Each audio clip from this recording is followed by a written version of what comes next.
эфирде Лондон BBC Кыргыз кызматы, саламатсыздарбы? Эл алчына спорт жаңылыктары менен тааныштырып, Акчолпон Койчиева. Гректер кредиторлордун сурушун четке кагып, майрамдашууда. Эми өлкө кредиторлору менен келишпестиктерин чечүүгө киришет. Газа менен Израиль ортосундагы согуштан бери 1 жыл өттү. Анын кесепеттери жаш балдарга кандай тийди? Жаңы технология кыр аркасынан жабыркап баспай калгандарга үмүт берүүдө. Жаңы аппаратты сынап жаткан адам менен жолугабыз. Грециядагы референдумда өлкөгө жардам берүү шарттары боюнча эл жок деп добуш берген соң, премьер-министр Алексис Ципрас талкууга жаңы келишимди сунуш кылды. Европалык лидерлер эртең Брюссельде чогулуп, өлкөнүн карыздарын талкуулашат. Грециянын өзүндө болсо тургундар банктар алдында кезекке турууда. Жардам келбесе, банктарда 2-3 күндө акча калбай калышы мүмкүн. Грециянын солчул өкмөтү менен жок деп добуш берүүгө үндөгөндөр үчүн кубанычтуу көз ирмем. Алар Европага жок дебегени менен үнөмдөө программасына жок деди. Таң эртең менен премьер-министр Алексис Ципрас саясий партиялардын лидерлери менен жолугуп, грек экономикасын сактап калуунун жолун сүйлөштү. Кол куушуруп отурууга убакыт жок. Европа өлкөлөрү күмөн санап турат. Бирок таасирдүү грек министрлеринин бири Европа грек элин угушу керек деди. Эл биринчиден өкмөттү колдойт. Экинчиден алар ылайыктуу келишимди да колдошот. Жок же ооба деп добуш бергенине карабай, алар Европада калгысы келишет. Грек драмасындагы дагы бир белгилүү фигура кызматтан кетти. Янус Варофакис Еврозонадагы каржы министрлер аны менен сүйлөшүүнү каалабаганын, премьер-министр бул чечимин туура көргөнүн айтты. Бирок өкмөт тез чара көрүшү керек. Грек банктары дали жабык. Эл акча чыгаруу үчүн кезекте турушат. Акча болсо түгөнүп баратат. Эгер эч кандай келишим болбосо, биз азыркы кырдаалды узартууга мажбур болобуз. Бул банктар менен биржалар жабылганынан жана капиталды көзөмөлдөн кабар берет. Эми Греция Европадагы башка өкмөттөргө үмүт артып турат. Гректер азыраак кыскартууларды жана банктарды сактап кала турган жеңилирээк келишимди каалашат. Мындан туура 1 жыл мурун Израиль менен кандуу согушка күбө болгон Газадагы жаш балдар эмоциялык жаракаттарынан арылыша элек. Балдарды коргоо кайрымдуулук уюму булардын көбү коркуп жашап жаткандыгын билдирди. Биздин кабарчылар алардын айрымдарын көрүп келишти. 1 жыл мурда 12 жашар Саидтин жашоосу түбөлүккө өзгөргөн. Байкемди өтө сагынам. Үйдө көрөшкөн жана пляжга барган учурларды эстеп, куса болом. Алар акыркы жолу пляжга барганда согуштун эң аянычтуу окуясы орун алган. Израиль аба күчтөрү балдарды Хамастын согушкерлери деп ойлоп алганын айткан.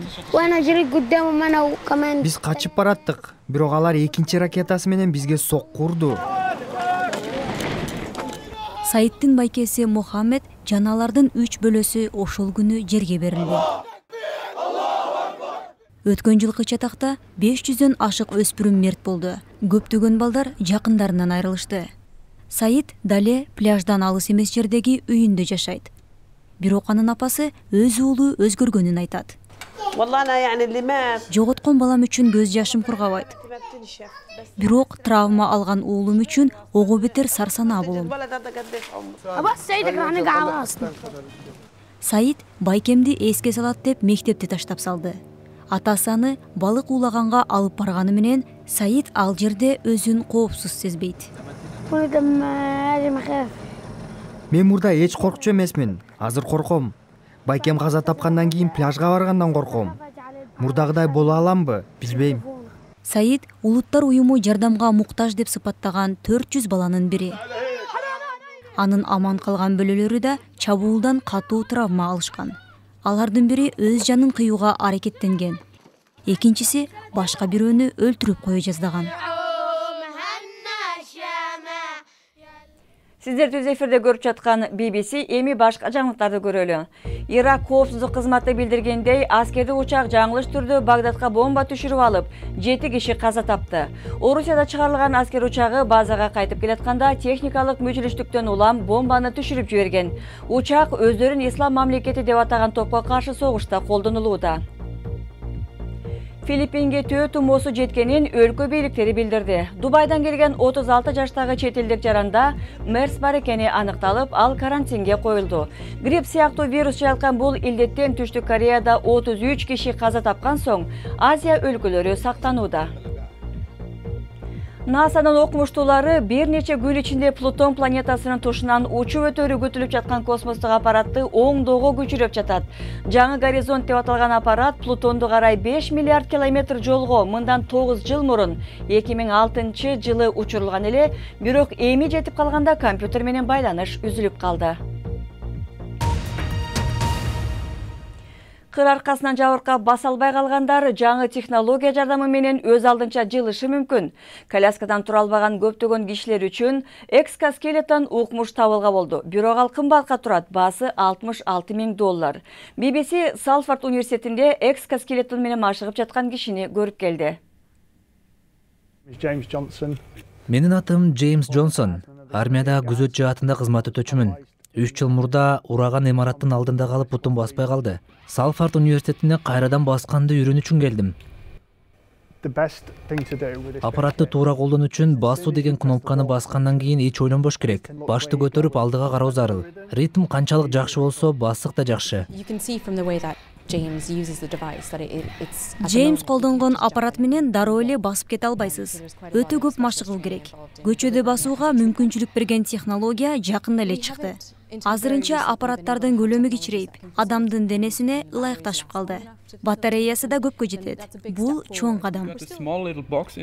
Бул жерде кичинекей кутуча бар, ийилгенде белги берет. Адам басайын дегенде бул кнопканы басып, анан алдыга жүткүнүү керек.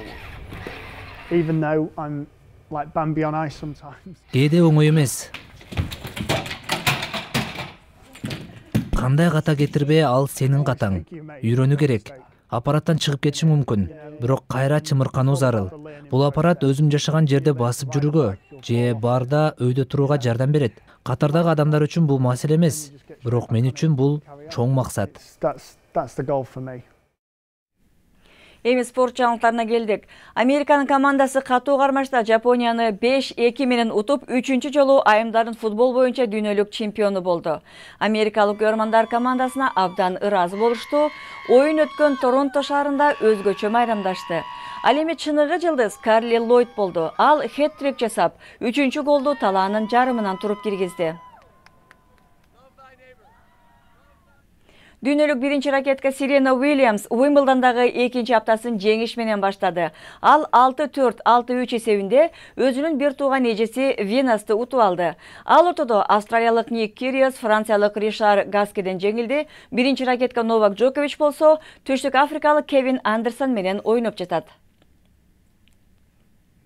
Формула 1-де Льюис Хэмилтон демалышта Силверстондо британдык гран-прини жеңип алды.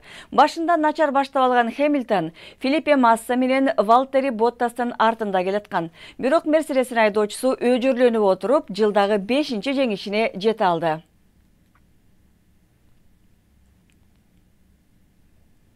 Жаңылыктардын соңунда британдык королдук үй-бүлөнүн эң ымыркай мүчөсү чокундурулганын айтып берели. Норфолктогу чиркөөдө болгон жөрөлгөнү көрүүгө келгендер королева Елизаветанын чөбөрөсү принцесса Шарлоттаны шаңдуу тосуп алышты. Кызыгы анын байкеси принц Джордж атасы Уильям 1984 жылы инисин чокундурууга кийген кызыл шым ак көйнөктүн өзүндөй болгон кийимчен келди. Ал эми Шарлотта жаткан колясканы королева өзүнүн балдары үчүн колдончу экен. Бул окуяда тартылган сүрөттөрдү BBC сайттарынан көрсөңүздөр болот. Ал эми BBC Kyrgyz.com сайтыбызда 1916 жылдагы улуттук боштондук кыймылдын 100 жылдыгын белгилөө алкагында Сары жазга жөнөтүлгөн экспедиция тууралуу макала маекти таба аласыздар. Берүүнү алып барган Акчылпон Койчиева, саламатта болуңуздар.